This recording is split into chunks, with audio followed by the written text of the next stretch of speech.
Let's do it. Hello and welcome. DCP SideQuest is finally back, making a revival, right? Yep. Version 2.0. The 2.0 SideQuest returns. This is officially we're rebooting it to to episode 1. So if you're new to the show, if you're new to DCP or anything like that, I am Tefty Teft. Okay, so you got who I am with the voice and all that. arekkz. I'm arekkz. Yeah. I am Miss 5000 Watts, or just call me Watts, or yep. Yep. And I'm Mr. Brian. Rabbit. Mr. Rabbit. The most delicious Mr. Rabbit edible rabbit Mr. ever. Rabbit if you're nasty. Mr. Rabbit. So this show is going to be a hour-long discussion about all things video games. We're excited to finally kick it off and make it a thing, you know? A thing. SideQuest Instead of a thing that we thought, that's sort of a thing I'd like to do. Yeah. Now it's an actual thing that we've planned. Exactly. Also, Thing 2.0. yeah. Also, it is made possible from the DCP Patreon subs, and so thank you guys. We know that it's been months where we didn't have any side quests, but we're changing that now, so it's exciting. That's right. And there will be a pre-roll version of the show up on the DCP Patreon as well, so you can listen to us try and get our shit together before the show. Exactly. It's great. Speaking of, we should get it going, right? We got stuff to talk about. Yeah, let's do it. Since it's only an hour. First topic, Iceborn, right? I think we should kick over to arekkz for that. arekkz, yes. Oh, What do we know about what's coming in this DLC? Oof. What is it going to be? it is gonna be spicy. It's gonna be really good. So from what we have from the trailer so far, it is the extension or the expansion to the base game. So you have to have played the base game, you have to have completed the base game. And it is going to quote the social media manager, they said that it will have content that will rival that of the base game. So Yeah. what Wow. you're basically looking at is this isn't just like a small DLC expansion. This is basically like a game on top. Right, it's And- like a Wow. whole new game on top Exactly of the right. game. Yeah. And if you played like Monster Hunter before and you played previous games where they've had G rank expansions, like that's kind of to be expected. Like they often have, it brings with it a whole new rank, it brings with it a whole new monsters, new gear, new weapons, loads of changes. And from what we saw in the trailer, there's a lot of stuff. Is that like G rank, essentially? So yeah, in previous games they called it G rank. In Iceborn they're calling it Master rank. And I Master think the rank. reason they're just doing that is because obviously it's just more like because obviously World brought so many new people in, right? Yeah. And Right. there's a lot of Myself, people I was that one of say those didn't people. have. Oh, really? Yeah, exactly right. So that and that to that point, like a lot of people, G rank doesn't really mean anything. It's even as like a person that's been playing for like 8 years, I'm just like, what does G rank actually mean? Like great Yeah. rank, good rank. Gangster. So Gangster Master rank. Gangster rank, yeah. Right? Yeah. Yeah. Yeah, that's the one. That's the one. But yeah, so Master rank just makes sense. So, but that is it's like the ultimate tier of difficulty. So it's above high rank. So it's going to be tough. This is where you're going to get slapped around. But then there's a whole new region. So there's the snowy region now. So, and this one sounds quite interesting because it's going to be the biggest region they've made up until this point. And unlike all the previous maps, this one reveals itself as you play through the campaign. Apparently. Yeah, cool. I saw that there was like fog of war kind of going on. Yeah, was yeah. I'm interesting. really, I'm super interested to see how it actually play out in like a sort of a gameplay system in Monster Hunter, because you're very used to typically having access to the whole map. So it'll be really interesting to sort of see how that pans out. But the super exciting thing is, from what we saw, like there's actually like new moves and stuff, because obviously up until this point, Awesome. you always get used to like playing with the weapons in certain ways, right? But now we're seeing they've got like a claw that you can grapple onto monsters, and then when you're doing that, you can do crazy moves. So there's a lot of That cool is stuff. cool. Are they expanding the weapons? Are they adding new weapons, or are they changing certain weapons to have more skill sets with them? Like, is that part of the new moves that you're talking about?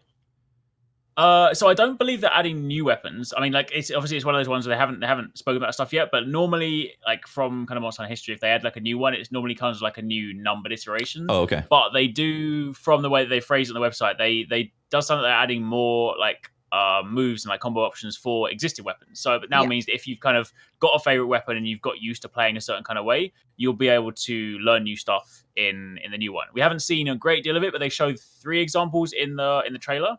So the greatsword has, because one of the other things you can do, you know how in World you had the slinger on your arm, so you can fire off you fire off different things, and a lot of the time you'd have to put your weapon away. Whereas they've now made it so that in Iceborn, any of the weapons can use it with the weapon still drawn. So you can then interesting. mid combo, That's like That's the great cool. sword can be charging a big hit. You can then fire off like a flash bomb to like interrupt something, and then you can still go into the charge. That's awesome. Yeah, that's really good. That's That's Yeah. gonna really change cool. a lot of the way you play. Exactly right. I mean, like, because Slinger was kind of Slinger became like really important in World anyway, but I feel like it's going to become even more important in Iceborn. Mm-hmm. Yeah, for sure. And then Is you've this- got. Oh, go on. Is this coming out for all platforms at the same time? Has the So PC caught up? Yeah, not quite. That's unfortunately not. So Big bummer. PS4 and Xbox One is day one, which is September 6th, right? when did they say was it? So that's it. Yeah, that's the the one. 6th, right? I'm pretty sure. But they did say PC is going to be winter. So I think last time it was about 6 months from launch, because what was it? It came out in February, March, and then I don't think PC got it till what was it, like August, September. But I think I said it seems like they're aiming for like winter this time around. So I think they're still trying to push for like the same year. I mean, it still is a massive bummer because I mean, like Yeah. PC players, there's like no real reason why it shouldn't be available at the same time. But I guess I just hope the wait isn't as long for PC players. Yeah. Yeah, that's a bit of a bummer. I was really hoping that they were going to sync up the PC portion to then play on PC. Yeah. But at this point, I'm definitely just going to stick with PS4 for Iceborn. Yeah, for sure. Yeah. I mean, that's where like all my progress is. I mean, even when the PC one came out, like it's great on PC, but I guess I've never really been like a graphics guy per se. Like I appreciate good graphics, but I'm just like, you know what? I've sunk 1,200 hours in on PS4. I'm not doing that again. Yeah. Yeah. Yeah, absolutely. Especially for a with game that's those so damn attack gems. Dude. Attack gems. I still have not had one. I've Same. never had one to drop. feel like I only had one drop, the basic one. For a game that's so timing based though, and like so like you're constantly looking at animations and like trying to time your attacks based on the animation of the monster you're fighting. Like having that increased frame rate is so valuable. That's true. I'd love for that to be like day and date True. with the console releases, so that at least you had an option. Well- Because right now, like there's no reason to switch over. Yeah, I mean the Xbox One X had like the best frame rate out of all of them, but it would still dip. Yeah. It'd be like But it was at 30, right? No, it was. You could uncap it. It was. You can uncap the PS4 Oh, okay. Pro as well, but it would have a tough time maintaining above 40 frames per second with the PS4 Pro. Okay. Yeah. And it's probably going to be the same with Iceborn. Either way, it's like I've made my peace with it as well. Like I want the frames, PC, the Church of Unlimited Frames, all that stuff. But when it comes to progress, like isn't it 10 to 15 hours or something like that to go through the main campaign? Right? Something like If you rush just kind of base campaign. Yeah, if you just and I mean, if you sprint through it, like it ends up still being there's a lot of cutscenes. So redoing all that content on another platform is pretty tough. So PS4, It is tough. yeah, I'll be sticking with PS4. But Iceborn looks so good.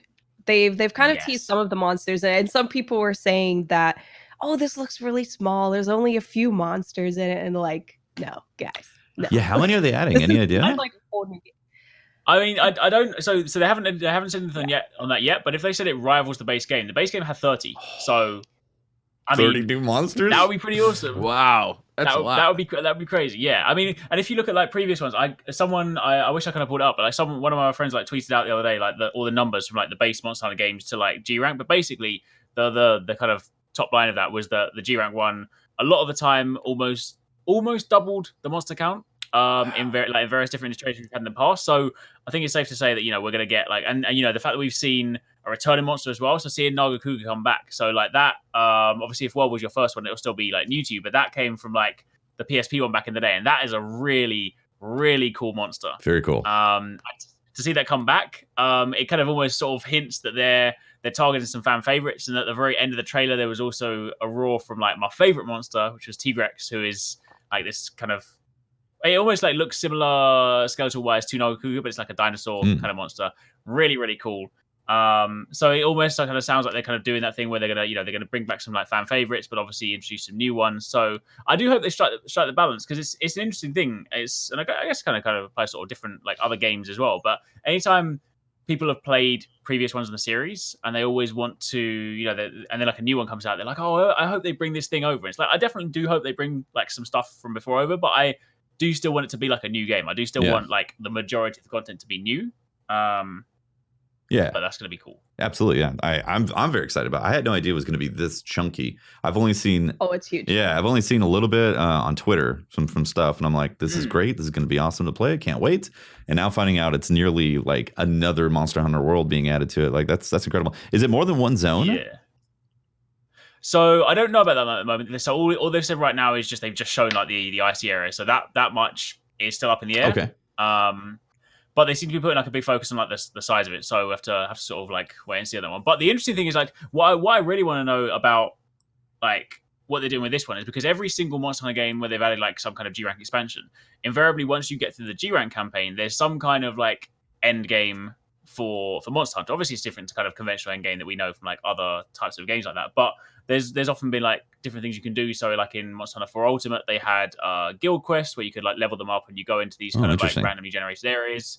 In Generations Ultimate, you had like the Deviant quests. So obviously you kind of like level up those quests and you fight these like super tough monsters. Are those like factions? I'm wondering.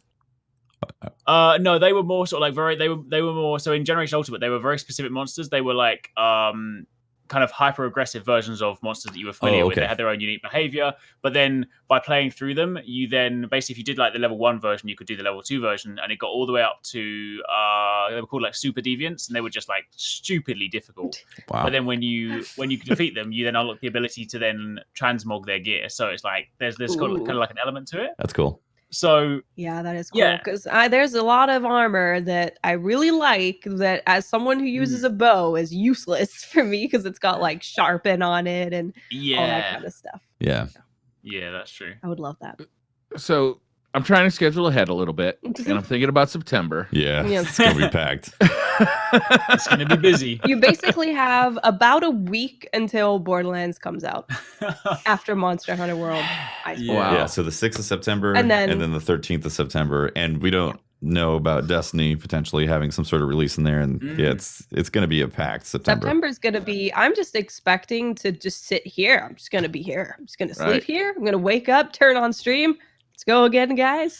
It's what I'm expecting. Here we go again. Yeah, I'm thinking, is it even like I wonder how far you can get in 1 week of Iceborn realistically before Borderlands 3 hits. Yeah, I'm trying to think. Like if you grind hard. I think if you play a fair bit, because I mean if you play as like a squad, for example, and you play like a fair bit, even if like you're not like heavily over geared, you can probably get through. I'd say like you can get through kind of like main Golden Line campaign in probably a couple of days. Like I mean, assuming the difficulty curve in like G rank will be that much higher, it always has been in previous games, but the general flow has always been largely the same. You have like a set number of quests you do, and then it works your way through. So I feel like that progression part will probably be, if you're playing a lot of it, you could probably still do it with a team in a couple of days. But the question, of course, will be, what happens beyond that point, and obviously all the wider gear farming and all the stuff like that. So that'll be the stuff that will probably start taking you the longer time. So yeah, for sure. I'm excited about it. For me, it's going to be a balance of trying to find a way to play all of them and not drop any of the games. Because I'm definitely someone where when I drop a game, it's hard for me to get back into it again. Oh, yeah. I'm the same I'm like, way. what was I doing? And so I'm like with Monster Hunter World, I go back and I'm like, what was I trying to do? What was I looking for? I don't remember. Okay. So I finish all games I play, guys. I know, tough. Yeah. Same. Also has. But yeah, I want to make sure with this September that I don't just drop anything. I want to keep them going because these are all games that I'm really excited about. Monster Hunter World was amazing, and I loved it. Iceborn looks like it's going to be amazing. Borderlands obviously amazing. So I don't want to drop any of them. I think I did the one kind of thing that works quite well about those ones is that like they're not at least with those ones. I mean like. They're not games as a service, so to a degree, at least with something like Monster Hunter, you can't, technically speaking, fall behind. Right. I mean, okay, they might have like an event quest that will come around, and you might like, oh damn, I missed that, but it'll always come back in rotation. So at least you can, to a degree, play a game like that and be like, all right, you know what, I'm not going to fall behind. Whereas if you play something like Division or Destiny or like Anthem or anything like that, and you're like, oh, you know what, I haven't been keeping up, and there's a new expansion, and suddenly I'm like 200 gear score below. So yeah. So I do feel like they almost can coexist. I mean, Borderlands is another one that we don't really know what the kind of the end games we like for that. But I mean, at least we know from previous Borderlands games, it is kind of a game you can, to a degree, complete. Yeah. Right. So yeah, it's similar in the Monster Hunter World sense, where like if there's not necessarily an event that's going on that's going to prevent you from getting stuff later on. Like you can take your time with the Borderlands universe. As far as we know, we don't know if Borderlands 3 is going to change stuff for the end game. Yeah. Which, will be interesting to see. For me, I want to find out what weapon you guys are going to use first. Bow. But is it only bow? What? I really started enjoying Sword and Shield actually Sword and Shield so good. It's just so fun. Although I started just only flipping up in the air trying to mount everything. That was just my goal. I just want to mount everything with Sword and Shield. When someone mounted it, I got mad because that's my job. Also, but yeah, I started really enjoying Sword and Shield. But bow is, especially in World, you can play this build that's a lot more agile. Because I think before in other Monster Hunter games, you had to really sit there and like hold the shot to really take advantage of the bow. But for me, with the like elemental build for bow, where you can just dance all over the place and just put down massive damage, it's been really fun. So I think definitely bow first, but Sword and Shield I started to really enjoy. There's so many builds with Sword and Shield. You can play like support, or you can do paralyzed builds, or it's really fun. Yeah, I'll probably do the same thing I did for World, which is go to arekkz's YouTube channel and watch him break down each of the weapons for about 20 minutes each, and then choose based on his advice. There you go. You know, I'm gonna have to make a whole 14 new tutorials. If they've added in new combos, suddenly all of that's wrong now. That's true. I'm okay with that. I love it. I can't wait. I'm glad you're okay with that. I'm not okay with that. But yeah. Oh dear. I'm someone who enjoyed like pretty much all the arsenal. Maybe not the heavy gunner. I wasn't really into that, but like there was pretty much I enjoyed the majority. But longsword, switch axe, and great sword. Those are like the trifecta. Did you see the crazy longsword thing they did in the trailer? So like he grappled onto the monster and then he like jumped up in the air and like stabbed down with a longsword. So like because you can grapple onto it, like a skull stab type of thing. Yeah, he was sort of like he grappled onto like the side of it and then he brought the sword around and then just like stabbed down and then kind of pulled something out of it, which was like that's incredible. So there's going to be crazy combos with the grappling hook for all weapons too. It's not just going to be a few where you're like, oh, I wish I could do something cool like that. All of them are going to have something really cool. That is awesome. One of the other ones they showed was it during the trailer that like the dual blades can apparently, according to the trailer, like use the claw mid combo, so you can be doing like fast combos, claw and grab up onto the monster, continue your combo, and then it's like what? It's gonna be so good for that too, to do the continuous spin down the monster. That is going to be, and the only other one thing they showed in the trailer, because that's like as far as they went for showing new stuff, but for the light bow gun, which I'm actually super excited about because I'm not normally a gunner in these kind of games. And light bow gun kind of got a bit shafted in like World because it didn't necessarily have all the strongest bullets and things like that. But there's a mod. There's now a new custom mod where you can reload by sliding. And you know the light bow gun's got that slide. Yeah. So you can now literally sit there and like, bam, bam, bam, slide. Bam. So you could basically stack the mods and just shoot indefinitely a slide. So it could actually be really cool. That sounds awesome. Yeah. That sounds good. That does sound really fun. Yeah. I think my prep for going into Iceborn is making my armor fluffy, ready for the snow. That's going to be my prep. Making the right build that I want for my bow, but being fluffy and warm. The fluffy armor is great. It is great. It's got to be done. Do you think they're going to add new gems?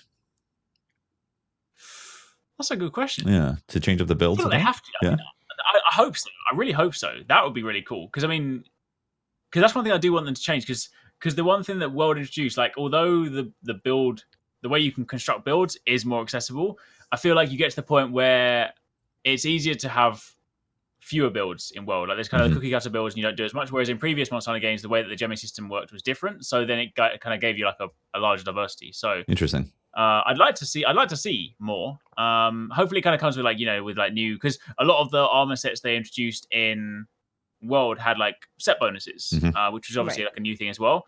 And they kind of started to introduce them more towards like the higher tier stuff. And given that master rank is all high tier, I'd like to think that maybe like everything could come with set bonuses. So hopefully that'll be really cool. Seems like it's going to expand the potential for builds just dramatically, right? Yeah. Oh, definitely. Yeah. That's gonna be massive. Yeah, that's exciting. I can't wait. And also visually as well, because if again, I mean like this, assuming that it works the same way that it has in the past, but like if ever you fight like a G rank version of a monster you've already fought, they have a different armor set. So like if in the past if you got like a favorite armor set and then you go to G rank, the armor set is invariably cooler. And I think we've kind of got like a hint of that because in the official promo art for it, the Anjanath, the female wearing the Anjanath armor, it's different Anjanath armor. So cool. I'm kind of excited to see like, then you go back and fight the things that you knew before and you're like, whoa, hold on a minute, you've got some really cool armor now. So. Yeah. That is awesome. That's so exciting. One more question before we move on to another thing. Do you have any recommendations for people to do to prep for Iceborn? Any things that would probably be big ticket items to make sure you get? I mean, the thing is, you could kind of just like, I'd say, if anything, just make sure that whatever armor set you have is upgraded as high as you can. Like, I would say, you could go around and try and get like a slightly more min-max armor set. But honestly, there's no point because the first thing you do in any G rank expansion is you throw away your armor because you fight whatever is the weakest monster and the easiest monster to farm in G rank, and you farm it for an armor set just because you need the sheer defense. Yeah. So it's almost like assuming that fully augmented gear is still going to be less than basic G rank gear. So really, I'd just say get a set you're happy with, and just make sure the defense is stacked. Maybe throw on some health boost, and then at least when you go into master rank, just like find the thing you can kill easiest, kill it, farm it, and then you're good to go. Nice. Also, if you haven't tried Monster Hunter World and you want to, there's a free trial going on until May 20th for anyone on PS4. Ooh. So you can get in right now and try it out. I think I want to try and hit up some of it this week. Nice. And maybe if anyone's hopping in for the first time, we can kind of team up and play some Monster Hunter World. It's really good. Highly recommend it. That was always one of the really cool things I liked, how you can share the code for people to join your lobby. Oh, it's so good for when you're streaming because you have a command in chat. People can just bring it up. They see the code and then they join the lobby. And then even if they're not playing with you, they have a whole lobby of people that are in chat that, want to farm monsters. So it's really great. Yeah. I really like that system. I love it. Yeah. Cool. So somebody brought up that Ghost Recon is getting a raid. Who put this topic in? All right, let's hear about this. They're getting a raid in the next Ghost Recon game. Yeah, this came as a bit of a surprise because I mean, like, I don't know, it's not the kind of thing you would expect in a game like Ghost Recon. No, they had this is the sequel to Wildlands. Yes, Breakpoint. Okay. I don't know whether it follows story, so I don't know whether it's a sequel or just literally the next Ghost Recon, but it kind of follows on from there. They had their gameplay reveal last week. And then they kind of they dropped their initial trailer. And one of the big beat points is that it's gonna have a raid. Interesting. That's crazy. Yeah, like that could be really fun. Ghost Recon Wildlands. It's less like a silly shooter. Like I always felt like Wildlands wanted you to play like for realsies. Like for realsies gonna die. Yeah, like this is serious, guys. We're playing Ghost Recon. And then I'd always hijack a helicopter and just go straight in. Right. This isn't Mercenaries. So to see what they could do with a raid in that world, because they have it's like an open world shooter. So to have a raid in there, like the possibilities are really kind of mind blowing what they could do with that. And the thing that we saw from the trailer for that, so like, there's very little said in the raid, like as kind of we come to expect with like any game that has raids. They're like, hey, we're not going to talk about it. But the scene where they kind of show them going towards it, it's apparently also set in a volcano. So cool. That's cool. I mean, that's pretty cool. That's really cool. Yeah. It's like the evil lair of the supervillain. So yeah.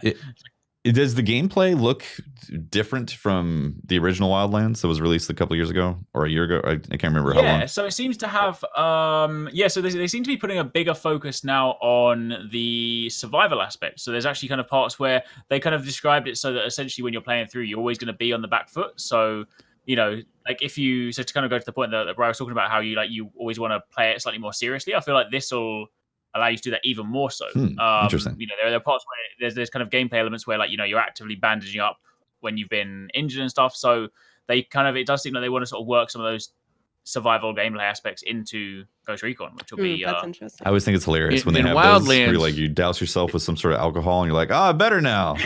Hey, let me just It's like, wrap a okay, bandage my around thumb's this good. gunshot wound. I'm good. Yep.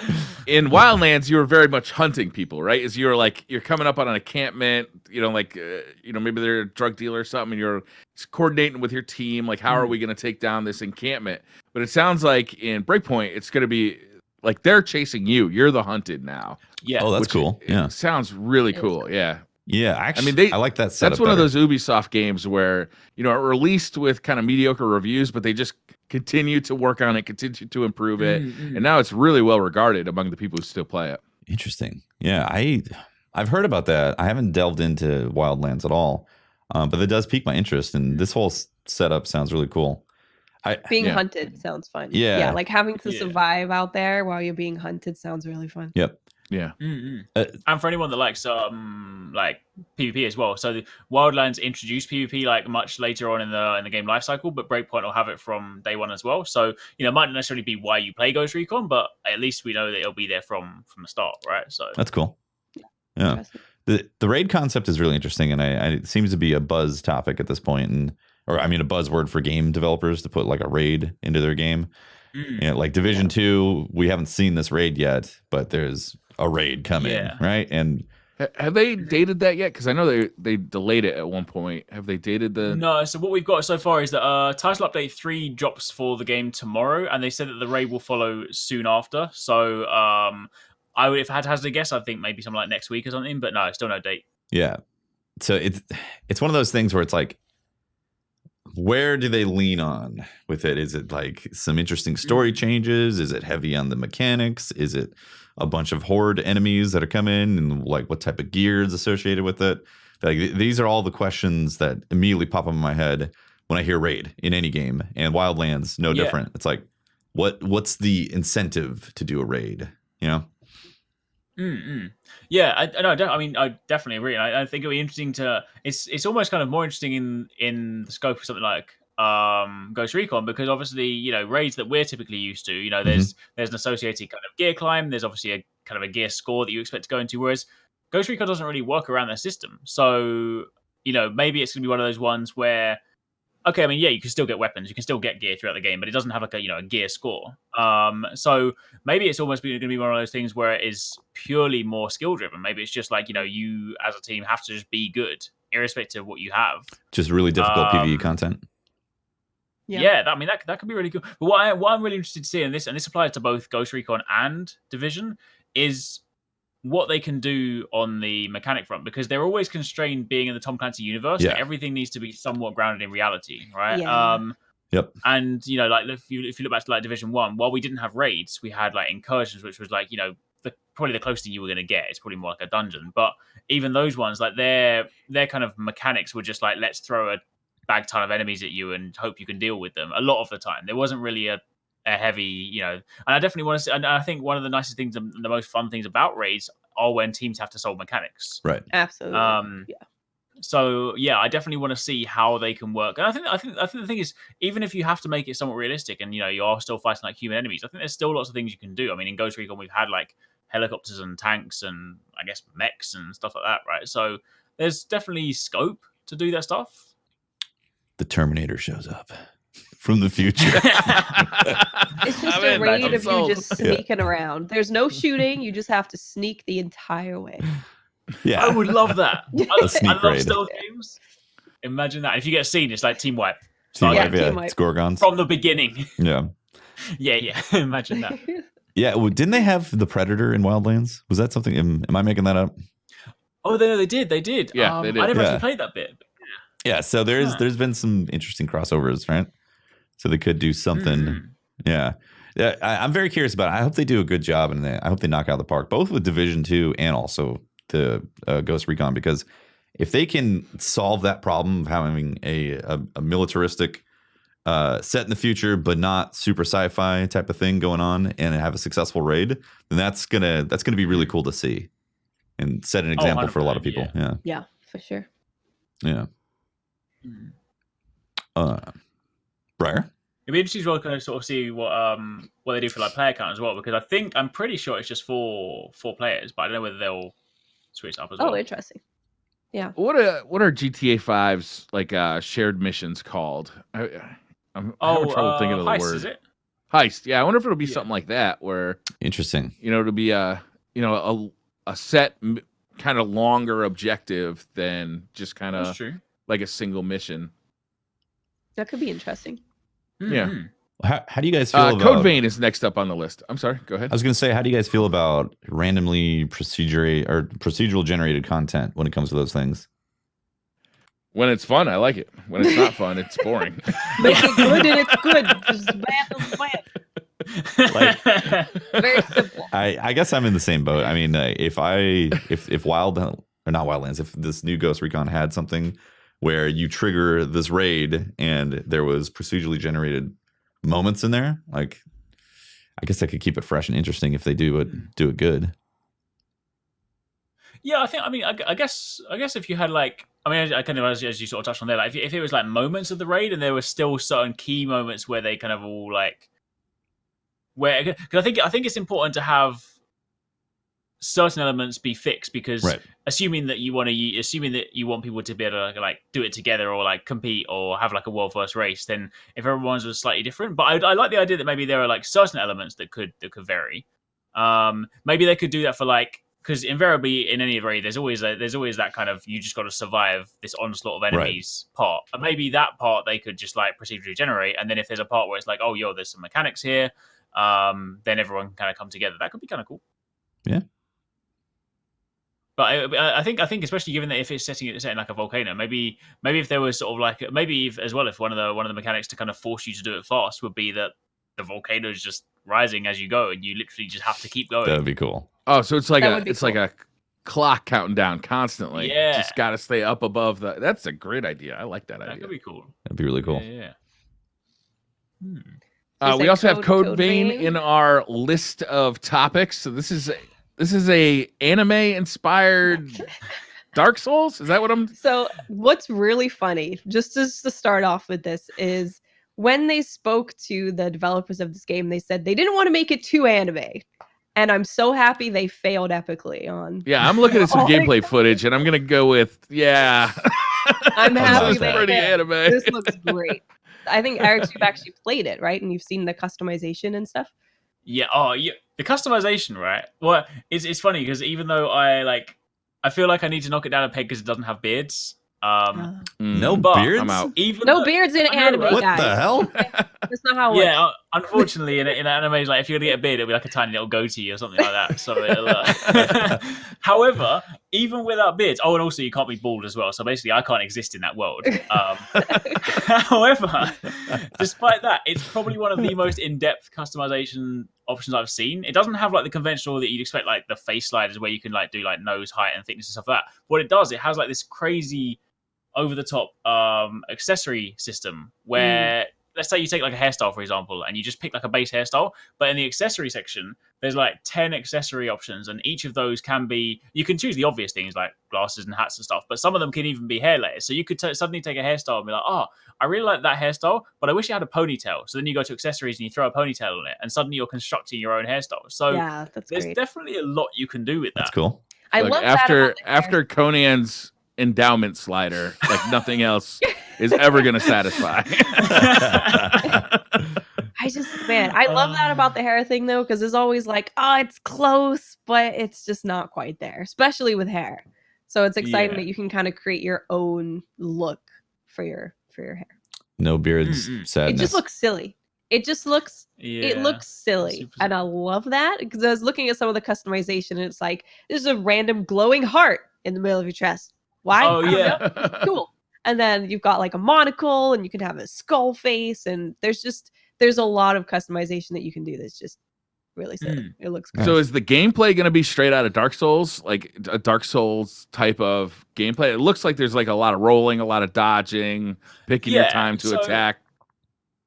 Yeah, so the kind of the core underlying the core kind of underlying pillars definitely draw parallels with that. So you've got the notion that you go through, you farm enemies, and you accrue a currency, which I can't remember the name of it, but basically it's your equivalent of souls. And if you die, you lose them, and you can go back to your body. So that kind of core flow is the underlies thing. They've got on the kind of gameplay front, they've got like some more options for combat, which they do through what they call blood veils and blood codes. So blood codes are basically different ways of playing. So it's kind of like a class system, but you're not bound by it. You can change them on the fly. So you can have things like hunter, which is like your melee. You've got like casters. You've got rangers. And then as you progress through the game, you've got like, more tanky ones. But there's a really, really cool system that I like with this one, is that because a lot of the time in these games, you pick like your class and you're bound by that, right? But with this one, you can pick like a blood code, and say you're playing as like the mage and you use your fireballs for a while. And then when you become proficient with them, you then unlock the ability to inherit that into a different blood code. So you can then suddenly go back to the melee class and still use your caster abilities. Oh, that's interesting. That's cool. Yeah. That seems pretty deep in terms of really building how you want to play the game. Yeah. Because then you can basically just go after what you like. You'd be like, you know what? I don't, because I mean, like, I never play casters, right? I just like, I like to be the melee guy, but there's invariably a cool caster ability that I wish I could have. Totally. So you can just be like, yeah, exactly, right? So you can just be like, you know what? I'm gonna farm this ability for a little bit, level up and work on it and whatnot.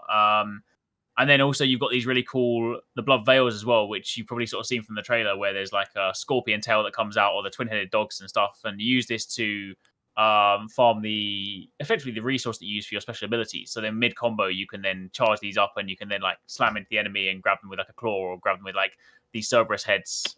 Sounds awesome. It's pretty over the top. Yeah. How did it feel, the combat? Like, is it, like Souls games have a certain fluidity to them that just is really satisfying. Is it there, or is it still kind of being worked on? I'd say it's definitely. I'd say it's 100%. The build that I played most recently felt really good. So the last time I played it was towards the end of 2017.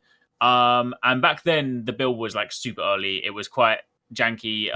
Didn't run very well. There were quite a lot of problems with it. And then it went quiet until basically the other week. And I was honestly fearing that they just put out a tweet, be like, "Sorry guys, Code Vein's been cancelled." And I was like, "No," But then, when I played it, actually, no, it ran really nicely. It's definitely like a lot more fluid. You definitely have that nice, the kind of sort of weight that you get from the Souls games. So it's been a while since I played one, so I can't really, having played them side by side, I'm not sure which one I would say feels better. But I definitely think if you like that kind of feel from the Souls games, you're going to get that in Code Vein. I think to a degree, it might be one of those ones where it might be slightly more accessible, because. So one of the cool things you can do with the game is you can have either an AI companion accompany you. Is optional. So if you're one of those people that wants to hardcore it, you could just be like, "Stay away, leave me alone." But you can bring them with you. So then when you do go down and you do die, they can revive you. Interesting. Which is great. And you can also play the whole game co-op. So if you've got a friend that wants to play through it, so I don't think it's like the Soul system where it's like kind of you actually invite them as sort of what was it called before, when like they're sort of like a ghostly apparition kind of thing. Blank on the name. Ringing the bell. Yeah. Bell buddy. Yeah. Bell bud. Yeah. But I think this one is like an actual, just like proper like co-op campaign. So I think you can effectively play start to finish, which is really going to be really cool. So I think for anyone that, if anything, for anyone that often thought, oh, you know what, I've kind of liked these games, but sometimes the brutal difficulty hasn't really appealed to me, the fact that you can play it with other people might make it for sure potentially more accessible. Yeah. That's cool. Is it actually going to be like difficult? Like, have they talked about like they're going for Souls difficulty? Yeah. Oh yeah, I got my butt kicked at the end. That's awesome. I went through like the first part was like the intro flow where I played that, and it wasn't too bad. But then suddenly I got, because the interesting thing with this one as well, so it's got the main campaign you play through, but then there's an area where when you go to the kind of hub area where you meet all the NPCs, where like in any of these games, kind of like the equivalent to your kind of chapel in like Dark Souls or something like that. There's also kind of like an end game area, which is a sort of a dungeon you go into, and I believe this one might be somewhat procedurally generated, but like you typically go in and there are different pathways you can follow, and then you go down and then you defeat each of the bosses down like the 3 different pathways, and then they open up a big door to like a big boss, and that area is so difficult. So I went through thinking, oh, you know what, I'm doing all right. I'm not bad at this game. And suddenly I went there and I was like, I went down the left path. It's like, oh, let me just start here. I got completely destroyed. I was like, all right, let me just go down the middle path instead. Got destroyed. I was like, let me go down the right path. It's like, I'm not meant to be here, am I? So, That's so cool. yeah, I definitely think they are going for that difficulty. There are some nuts bosses that get thrown your way. I walked into one boss room and was like, let me just see how it goes, and like straight away he's in my face, he killed me. I was like, hyper aggressive. Okay. Yeah. That's great. It's gonna be good. Looks great. It looks so good. Yeah, I'm excited to play it. I'm a big fan of those type of games. You know, Neo is great. Yeah, yeah. Obviously, Sekiro, played through that. Mm. Yeah, so excited to see what they're doing with this. Although no beards, gonna have to dock at a point. True. Yeah, Well, yeah, you can't be an anime character and look like you're over 13. So it's true. It's true. I'm still praying that one day in Pokemon they let me have a beard, but you know what? Never. And you know what kills me, right? Anytime I play one of these games, like in the character creator, you can't have a beard and you can't be bald. And then I go to the hub and there's a bald guy with a beard. Of course, right? I'm just like, what the hell are you doing? He's supposed to be the wise guy. You can't be the wise quest giver. Right. True. If only. You're supposed to look like a whippersnapper. That's great. Next up,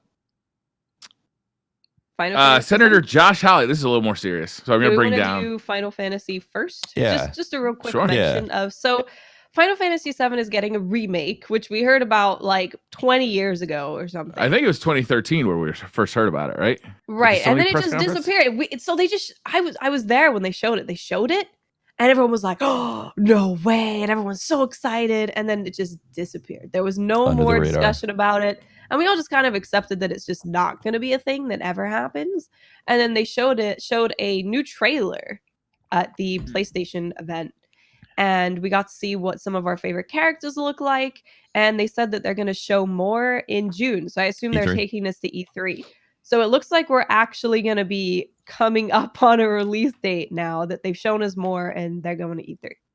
This got rebooted, right? Is the one team was in development or one company was developing this, and at some point Square took it away from that team and gave it to another team to start working on it. They Right? rebooted the reboot.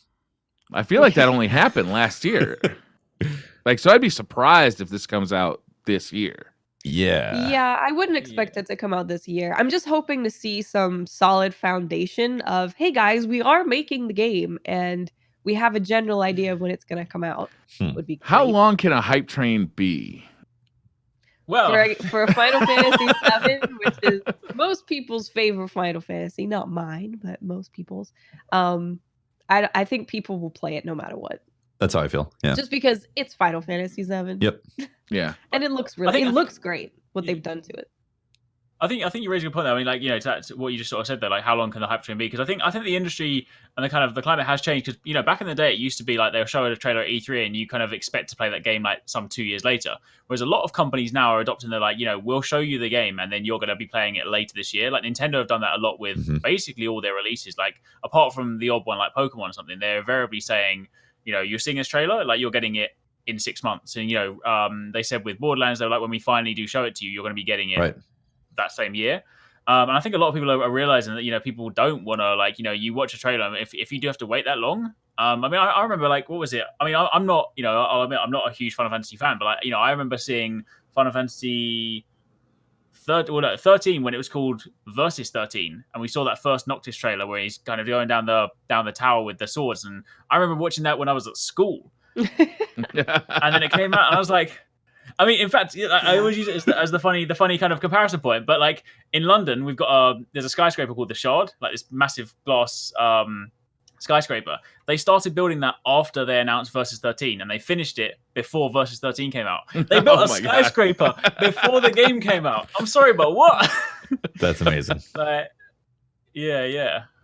So, it is odd. Some companies, you're right. Some companies, like Fallout 4, they announced Fallout 4 and then they released it that year. Borderlands 3, like you said. Mm-hmm. And then there's games like Beyond Good and Evil where we have no idea when that's coming out. They keep showing it, but yeah. Well, like who knows? Also, right? Kingdom Hearts 3 had 13 years or something like that of some insane timeline of hype and then disappointment, then hype and all that. Yeah. It's wild. And didn't they say for Final Fantasy 7 as well that because we mentioned before, like that obviously in the original one it was multiple discs, didn't they? They're going to be selling different because this is to me a chaptered release, episodic, isn't it? Right? Yeah. So last time I heard it was 2 episodes, but years have gone by, so maybe that's being adjusted into multiple, or maybe they are sticking to 2 episodes, like maybe by like the year 3000 will have episode 3. Exactly. Right. That's what I'm really scared about is we get the first episode release and then they just don't release another one for years.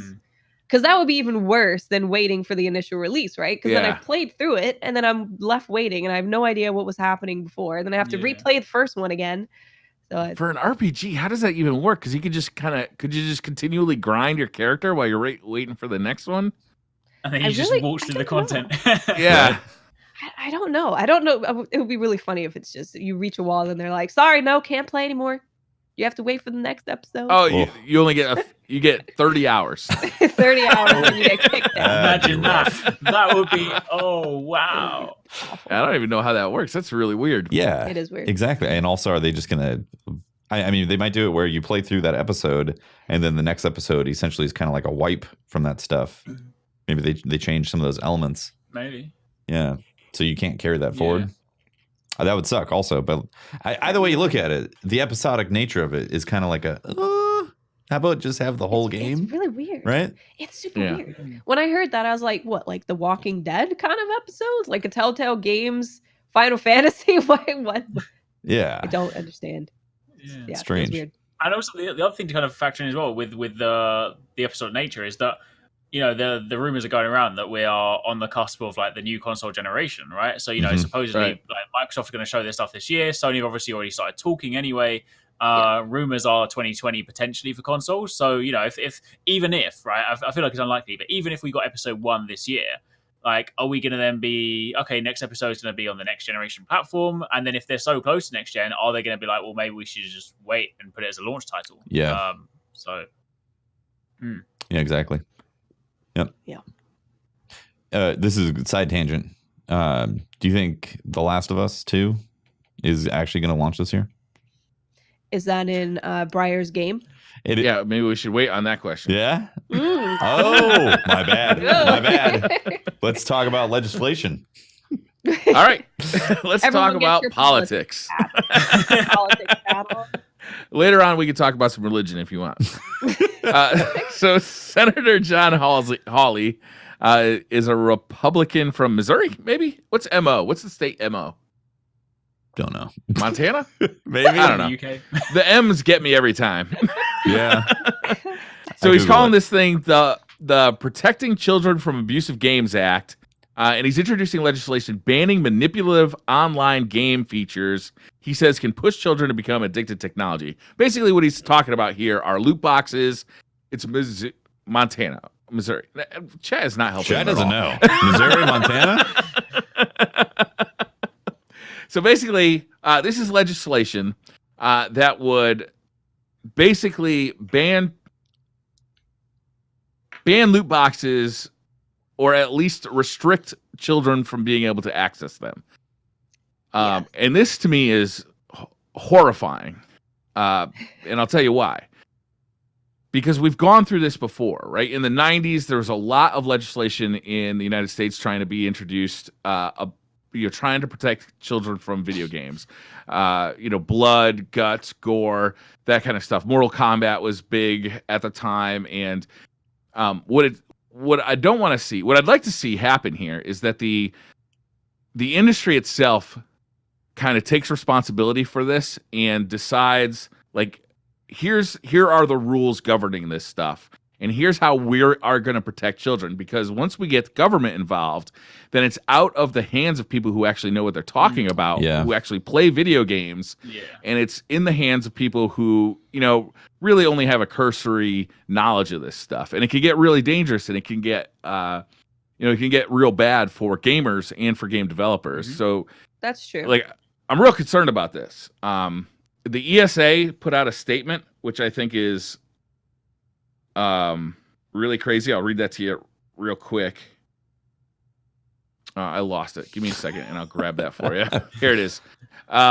Numerous countries, including Ireland, Germany, Sweden, Denmark, Australia, New Zealand, and the United Kingdom, determined that loot boxes do not constitute gambling. We look forward to sharing with the Senator the tools and information the industry already provides that keeps the control of in-game spending in parents' hands. Parents already have the ability to limit or prohibit in-game purchases with easy-to-use parental controls. So they're basically saying like this isn't an issue. You already have the means to control this. Interesting. Which to me is kind of, like we're not gonna help you with this. Like, yeah, go fight that battle. I'm not trying to Yeah. What do you guys think about this? It's a tough one, honestly, because like I don't want my games full of loot boxes. Just straight up, I'd prefer no loot boxes in there, or the ability for people to have pay to win aspects of it. But at the same time, I completely agree. If you have a bunch of people in the government controlling things that are completely disconnected from the subject, then it almost certainly is going to make it worse. Yeah, that's kind of my thought as well. Like, if there was a very specific rule against no RNG loot boxes, of course you can just put in the law no RNG loot boxes. They don't even know what that means. But just loot boxes where you are just sinking money into it, trying to get that one item from that loot box instead of being able to just purchase it directly. Yeah.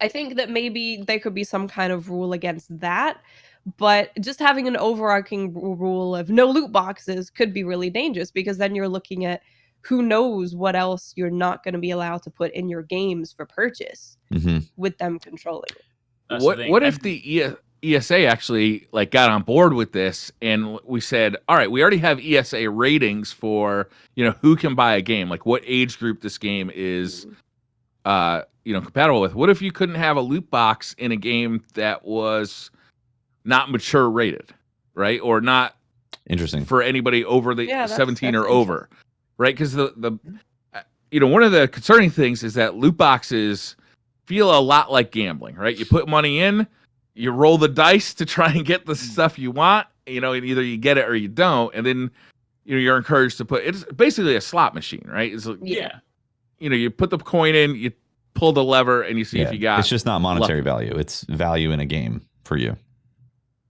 Right, you're not making money, but you're right. You're getting something out of the pull. Though. Yeah. Yep. But so if they just restricted like that kind of in-game behavior to, games that were targeted at a more mature audience, which the ESA already has ratings for, like it seems like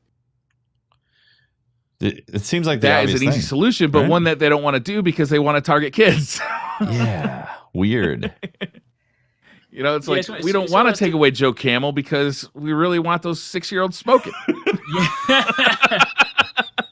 Those are our future customers. So it's always really difficult. I mean, I definitely agree with you. I think in anywhere in this industry, like having the government just try and strong arm their way in and be like, we've got a great idea, is invariably never going to work, right? Because ultimately, if they don't understand the platform, they're going to try and do some like one size fits all thing that will just be a wider net that invariably catch things that shouldn't be caught. I definitely agree that loot boxes need to be addressed in a different way, but at the same time, it also seems to be one of those kind of crazy things. I mean, it might be a like controversial thing, but it's like a lot of people often they're looking for like reasons to blame things outside their own control. It's like all the stories that used to be on news in the past, where say I don't know, a mother will go and buy her 5-year-old son GTA, and then she'll be like, "This game is not suitable. How dare you sell this game?" And then suddenly the news are like, "Oh, GTA is trying to turn our kids." It's like, well, no, the GTA's got an 18 rating on it. Why are you buying it for your 5-year-old kid? And so although this isn't excusing the fact that some of the predatory loot boxes and the kind of the monetary stuff is bad, but if a lot of these come from my kid just suddenly used my credit card and spent £1,000 on loot boxes, like, well, should you not be watching what your kid does, and should you not be giving him your credit card? Yeah, like a lot of these issues a lot of the time just come from parents that are just like, I just left my kid sit on the console all day and so I could go and do what I want to do. Well, there's your problem. Maybe that. So I mean, obviously, loot boxes are a different problem, but I do feel like some of these issues that do come around are just purely from like these knee-jerk reactions when they could just be parented. Yeah, agreed. In defense of parents, being one, I will say that it's hard to devote 100% of your attention to what your kid is playing all the time. Sometimes you need to cook dinner for the kid, and that might happen in a separate room than where they're playing, right? Or, some of these things happen on, mobile devices or at friends' houses or at school even, if they have access to the internet at school. There's plenty of mobile games or browser-based games that have this kind of stuff to it too. Yeah. That's a fair point. Yeah. I suppose. Yeah. No, that's definitely true. It's just it highlights the fact that it's not like a simple solution to. Oh, for sure. It's like exactly. it's a complex topic, and there is things as addiction that can get formed around this stuff that people people have to deal with from that. And I mean, what if kind of going to Brian, what you were saying before, like, about like the ESA potentially, rating them and putting them behind like certain games. What if to another degree, how like if you buy an app, right, and it says like this app includes paid purchases, like it actually calls it out, like on the App Store, it will tell you if you. What if they have that on like a video game box where like on the back it'll always say contains violence or contains like strong language. What if it actually had like contains in-game purchases? So then from a parent point of view, if you're buying it for your kid, you'd be like, oh, so there's a chance for my kid to spend some money in this game. So then it means like immediately from like a parent's point of view, they're like, oh, I have to be, because if you bought them say like Mario Odyssey, you're like, well, I can leave them alone. They'll play that. There's no problem. But if you looked at it and it's like, oh, they're playing Call of Duty and it says like, oh, it contains paid purchases, there's a chance that my kid could go and buy something in this game. Suddenly you might think to yourself, oh, well, now they're playing this game. Now I need to use the inbuilt console moderation tools that allow me to restrict this stuff. So maybe that's also part of it. Maybe it helps just to sort of like help inform parents. Because I guess if for some parents, like, their kids will spend all the time reading up about the games and they'll just be like, hey, can you buy me this game? And they're like, sure, I don't know about it, but sure, And then if they don't know that it has the purchase options, then that's might also be where the difficulty comes. So potentially just calling it out. I do see a lot of people saying that ratings don't mean anything. People don't read the box. And it's like, well, at that point, that kind of falls on your own personal. Yeah, that's on them. Not taking responsibility. If companies do everything they can to say, hey, look, there's violence in here. Maybe you don't want that for your kid. Hey, there's purchases in here. Maybe you don't want to get that. And then you choose to get it anyway because you don't read the box or you don't read into it. Then there's only so much that the law and game companies can do without making this, like Briar's been saying, this overreaching one-size-fits-all law that who knows what kind of problems. Yeah, there is a difference between microtransactions and like these loot boxes specifically. That really, those loot boxes are really designed to kind of activate that drip of that gambling kind of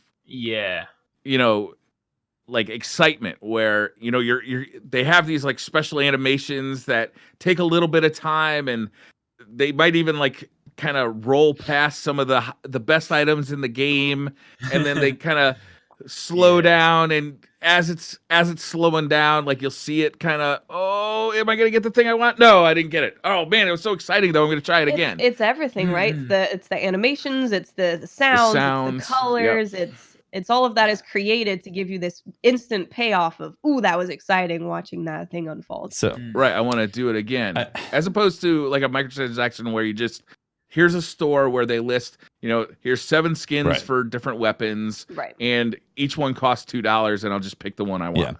Yeah, I think direct purchasing obviously is a different subject and is fine so long as it's labeled correctly and all that. The loot box stuff, I guess, why even have a loot box in a game that somebody who's sub 10 years old can even play? Aside from trying to activate that process of trying to make them spend a bunch of money that they don't have. That's exactly what they're trying to do. I mean, it's designed for that purpose. So, I mean, like, when you look at it that way, it's like, in that sense, they really shouldn't have loot boxes for games that somebody who's like, say, 9, 7, 8 years old, something like that. Like, they just straight up shouldn't have it because they don't have an income stream to just be generating, to be pulling that RNG box. I mean, it's one thing for parents to be like, oh yeah, you want that skin because you're playing with your friends in Minecraft. Okay, cool. But then to have like a chance at stuff. Yeah. In the US, there are laws about how old you can be to, partake in gambling, right? Right. You can't walk into a casino as a 7-year-old and let it roll on, the craps board or play, with a one-armed bandit. And I think that what's concerning is that we're putting this gambling-like activity in video games targeted at young children and kind of training their brain to kind of like enjoy and exactly, like training them to like that this is a fun and acceptable behavior. Which, I mean, as an adult, you could make your own decision, but as a kid, like, you're much more impressionable. If you're 9 years old, you don't know the consequence of that money that you're spending. Right. Yeah. Yes, exactly. Yeah. Perfectly said. What do you guys think about card packs? So I think a lot of us probably grew up in the Pokemon card place, right? Pokemon cards are very much were advertised towards children, and that is a real life loot box point. where you pay money and you open this thing to get a random card that might be good or might be bad, and then that kind of goes forward into Magic cards and all those other card games. What do you guys think about real life loot boxes? This isn't new to Pokemon. This is true for baseball cards going back to the when did baseball cards start? In the 1920s? Yeah. Long time ago. Does it change that it's tangible and you could resell it if you did get something good? I guess it's the barrier to entry, right? Because I mean, because with that one, if you're a kid, like you go down with your pocket money, you're like, oh, I didn't get the shiny Charizard that I wanted, but I literally have no more coins. Oh well, and you go back home. Whereas I guess even though in these games they need a coin, like sometimes because invariably when you bought your first, and I guess this is how it happens, because invariably when you bought your first loot box, it's like the cards in the system. It's like, oh, I can just press this button again, and like money gets added. And so I guess if the kids don't have that logic, they're just like, whoa, I'm just gonna keep pressing this button, and then it's like, that's how the even for adults, right? It's like using that's why so many people get into credit card debt, is because it's not tangible money that you're holding in your hand and giving to someone. You're just kind of putting magic money on this magic card and I get stuff. Yeah, but I would look so good in a Ferrari. The barrier though in the IRL situation is very real though, because the kid's like, can I get this again? And the parent's like, you're 9 years old. You only needed one pack. No, I'm not buying you that again. Yeah. And then point, is the kid actually going to steal the credit card and then give it to the clerk, who's then going to be like, yeah, you look legit. Sure, let's buy this for you. Yeah. Yeah. But see, this kind of leads into like Hearthstone, right? Because Hearthstone is that in between of like, it's a card game with card packs, but that entire game is loot boxes. The entire thing, because it works like Magic, right? It's very similar. You pay money and you get this pack of cards, and then you get a random amount of cards within there. So does that mean that Hearthstone just can't exist as a game because it's a game that's literally a loot box? I mean, there is a game there though. Yeah, it's a tough call, man. Like, that's why I think we should be really wary of the government controlling this, because here they come with the broad hammer, as opposed to people who are knowledgeable being able to really kind of snake through these topics and discuss them. I think it comes down to the ESA rating, like you were talking about. It really needs to be incorporated in that. And if you're making a game that's for kids, you should not have loot boxes in there. Just straight up. And then if you want to have loot boxes, then the age gets bumped up. Yeah, like that. It seems to be the most sensible thing. And then it's up to the parent's discretion. If the parent let their kid play something that ran up $1,000 in credit card charges, it's not because of the government.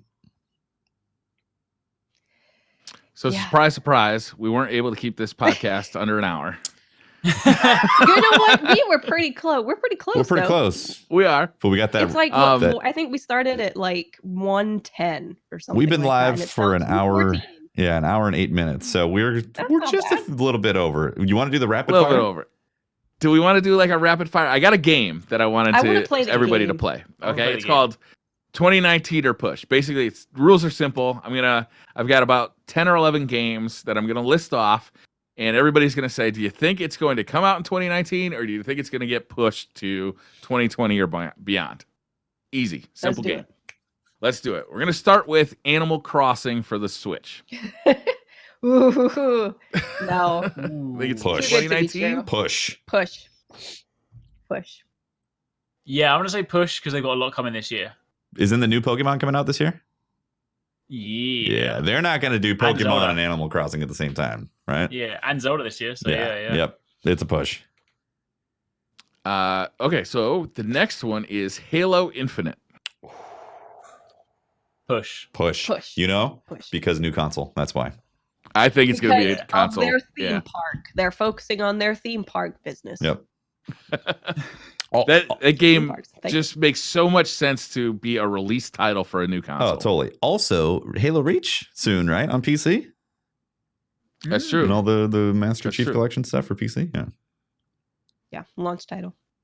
All right, Bloodstained Ritual of the Night. This is a Kickstarter project, and on the Kickstarter, they're saying summer 2019. I have no idea. I haven't heard of this. No idea. Wait, This is that another one that hasn't that been delayed quite a bit, or is it quite a bit? Yes. This one is made by Koji Igarashi. He's one of the guys who made like the original Castlevania games, or actually, I think he made the DS Castlevania games. I'm not sure actually. what's the slated platform for it? Steam, Good Old Games, Xbox One, PlayStation 4, Wii U, and PS Vita. The Vita? Ooh. That's a push. That's a push. That's a push. Jeez. Oh dear. It's set to Original release next estimated month, delivery time apparently. was March 2017. Oh, that's definitely a push. Yes, Apparently, yeah. it's set to release next month. That's what Deadman in chat said, and they also canceled Vita. They Oh canceled yeah, the they Vita? did. Why would they do that? I love that console. You know, it was such a great console. It just didn't have the support. Like, Yeah. but, It was. But now you got the Switch. That The was good. second the revision of it too was even better because it was so much more comfortable Yes. to hold. Yeah. I actually love that console. The Switch kind of, it's so good. Switch is that, fantastic. like, let's be honest. every other portable Switch is the best console is console kind of. ever made. Yeah, it's an amazing console. There's an argument that could be made. How about Gears of War 5 Launch title. launch? You think that's a launch Yeah. title? Yeah, that's Maybe. been a Microsoft baby. I think we'll see it this year. You think so?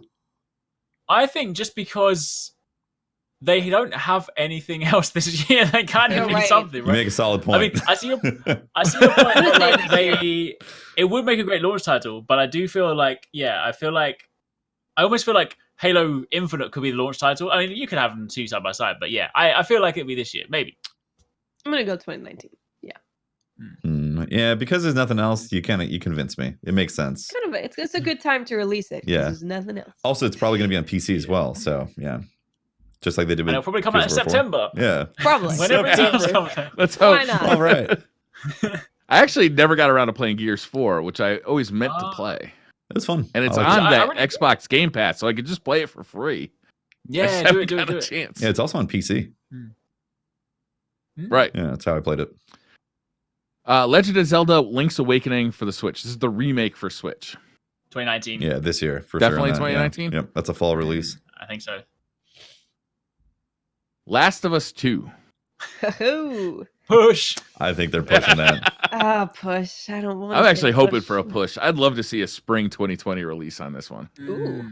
That would be nice. Do you think they're going to follow and do the same thing where it was like a PS4 and PS3 type of remastered type of thing? 100%. Yeah, 100%. Final Fantasy 7. This year? It's already out. It came out what 1997? What was that? Oh dear. Push. Yeah, no way this comes out this You know, year. they might they're gonna be E3 and then they'll say it's playable right now. That's We true. made you wait Oh, this long, playable right now. That's a good question. Imagine if they did that. They're like, you can buy it right now. Like, what? That would be nuts. You can buy it right now, but you can't play it right now. Yeah. Pre-orders available now. Oh, yeah. Ori and the Will of the Wisps. Ooh, man. Can I just say how much I love Ori and the Blind Forest? You can. That game was amazing. I need to play it. I haven't Art played it yet. style. Oh my Oh, gosh. it's fantastic. Play it. Music, art style, just everything about it. Love It's just it. amazing. It's got a strong challenge to it too. So it's Yeah. really satisfying to play because it's one of those games that you got to get better to keep going at it, right? Is you've Mhm. got to You just actually gotta get better. good. Yeah, it's fun. I feel like beautiful. it's gonna be a push because I don't know. I just feel like they've had this weird thing where in recent years they will like show indie games for about 2 or 3 years at Xbox press conferences, and I'm like, is this game ever gonna come out? Right, So I Cuphead feel like it looking might at be a you. push. Yeah, exactly right. Yeah. I'm feeling 2019 on this one. Oh, I hope so. I'm feeling Could be one of these things Christmas. again where It'll be so good for Christmas. maybe it's one of those things where they don't have much. So Ori and the Blind would be great to put there, Sure. maybe as an indie title. I don't know. Outer Worlds. Oh, This is the one by Obsidian, the original developers of Fallout 1 and 2. Hmm. really looks like kind of a Fallout game, but it's set in space. And When is it set? they're saying release? 2019. They're saying 2019. Do they They have are a, saying a 2019. quarter?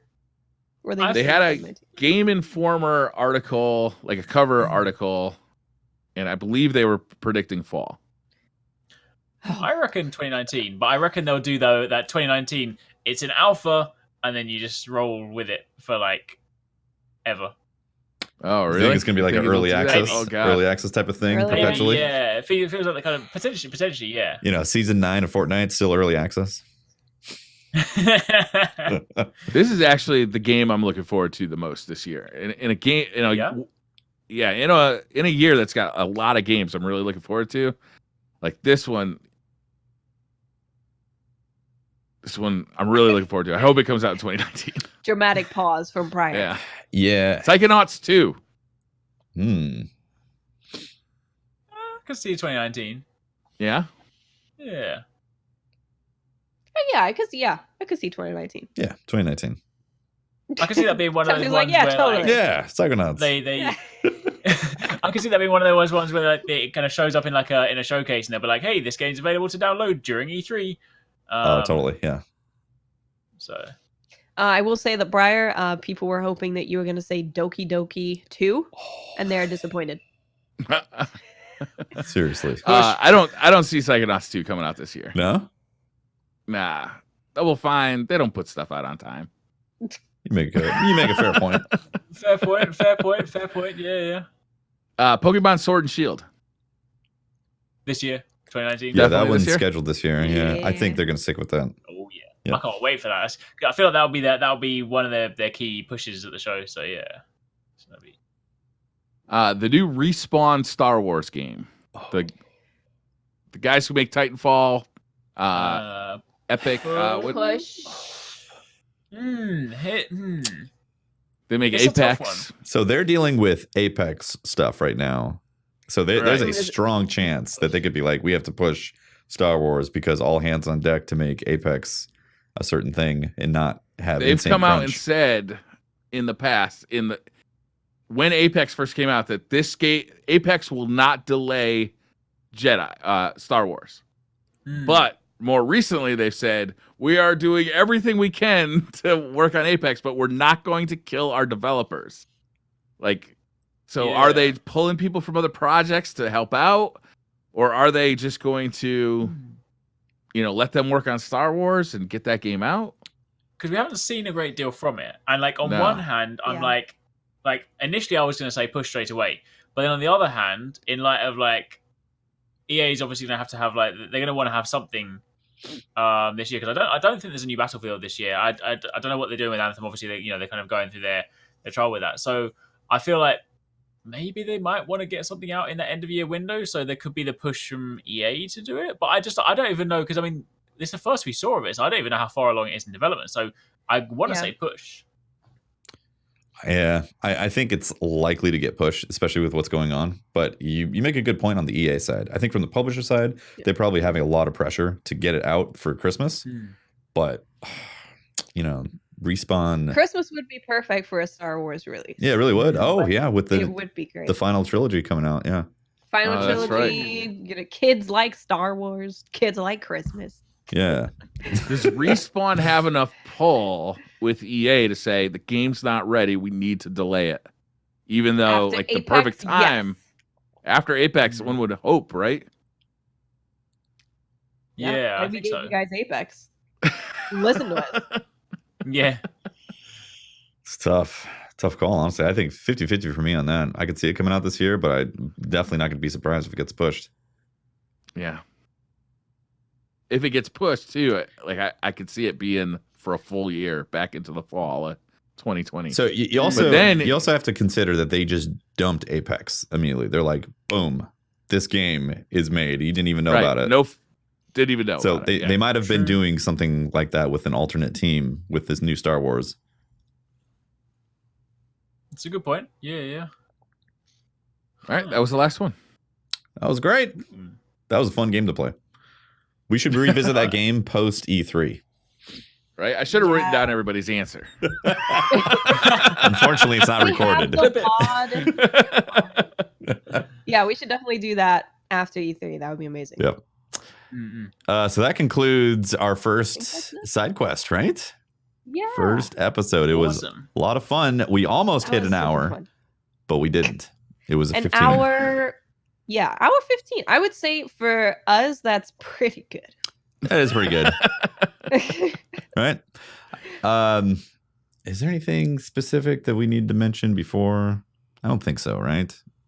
This will be every week, yeah. in case you guys didn't know that. I saw someone asking if this was going to be once a month or like a special kind of thing. This is a new weekly podcast. Weekly podcast. That's right. We'll be putting the video. Obviously, we're recording it live on Twitch, so you can watch it live.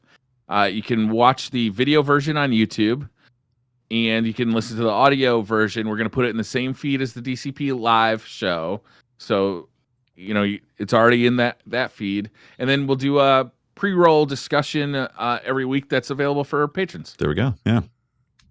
Awesome. Thanks for watching, guys. If you want to find more of me, I am at Teft on Twitter. And I stream on Twitch, twitch.tv/TeftyTeft. I'm very excited to play Rage 2 today. One of the reasons why we didn't talk about Rage 2 is because we haven't played it, and we'll be talking about it next week. So that comes out in like a couple hours, right? Yeah. Yep. Comes out officially tonight. Yeah. Nice. arekkz? We haven't figured out an order yet. I'm looking on the screen. I am twitter.com/arekkz. You can obviously also find me over on the arekkz Gaming YouTube channel, covering loads of different games. So if you want your games, then I got you. I'm Miss 5000 Watts. You can find me at Miss 5000 Watts on YouTube, Twitch, and Twitter. I like playing all the video games. Very excited for Weeb Souls, and I'm very happy that they made it Weeb Souls. Yes. Even though they didn't want to. This is the order now. This is going to be the order every week now. Remember your place in line. I'm Brian Rabbit. You can find me dicking around with a rented Camaro. Not giving us Ferraris. Still with the rented Camaro. Amazing. Still got the rented Camaro. Really enjoying that thing. The rear tires are getting a little bald. I don't know what's going on with that. I think there's something wrong with maybe defective tires. A little heavy on the gas. Gas pedal, a little heavy. It just no, that doesn't sound like me at all. No. You can also find me watching Monster Hunter build guides on arekkz channel and listen to Tefty's new album over on his YouTube channel. Thanks, Briar. Yeah, I was supposed to mention that. That is officially available now on all major platforms, that record. So if you guys wanted to check it out on Spotify or Apple Music or anything like that, you can just search Tefty. And it should pop up on there. Tefty and Memes is the artist. So, and it's really good. Thank you. And you won't get copyright striked if you play it in the stream. That's correct. We are not content matching any of that stuff. So, thanks for watching, guys. We're gonna roll credits, and that's officially the first episode, right? Yeah, that's it. We did it. Cool. We'll see you next week. See you next week. Yeah. GG's. Bye.